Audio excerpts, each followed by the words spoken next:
நல்லதா 4 விஷயம். 1, வாழ்க்கை ஈஸியாக இருக்கணும்னு ஆசைப்படுறீங்களா? ரொம்ப சிம்பிள். நீங்கள் ஸ்ட்ராங் ஆகிடுங்க.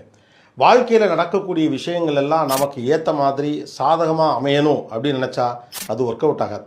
ஆனால் என்ன நடந்தாலும் அதை ஹேண்டில் பண்ணுற அளவுக்கு நம்ம ஸ்ட்ராங்கான ஒரு ஆளாக மாறுறது கொஞ்சம் சாத்தியம்.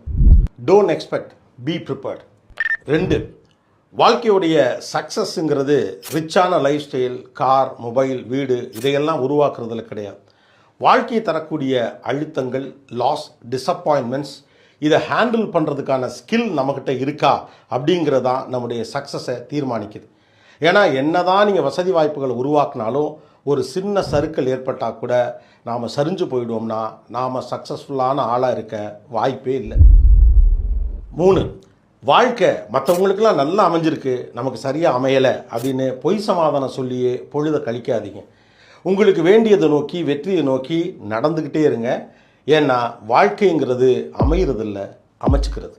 4, உங்கள் டைம் அண்ட் எனர்ஜியை தேவையில்லாதவங்கள்ட்ட கொடுத்துட்டு டயர்டாகாதீங்க. அவங்க டிசர்விங்கான ஆளான்னு பாருங்கள்.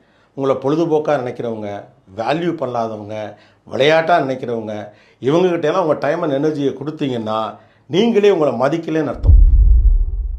கீழே விழுந்து மேலே வரணும்னு எப்படி? அதாங்க லைஃப்.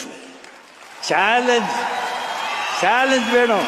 ஓகே, இதாச்சா ஒரே கடை பார்த்துக்கூடாது. இல்லைன்னா இது பாரு, இல்லைன்னா அது பாரு நிற்கணும். நம்மளை தலையில் வச்சு மிதிக்கணும் சொல்கிறோம். தலை மேலே மிதித்து நம்ம மேலே போகணும். பணம், அந்த காசு இந்த காசு இல்லைங்க. காசு அந்த சாமி இந்த சாமி, காசு சாமி தான். காசு சாமி இருந்தால் எல்லா ஆசாமியும் உங்ககிட்ட ஆமா சாமி தான். அதுக்காக இந்த காசே நீங்கள் வாழ்க்கையில் காசு ஆக்சிஜன் மாதிரி. காசு டெஃபினட்டாக வெளியில் வாழ முடியாது.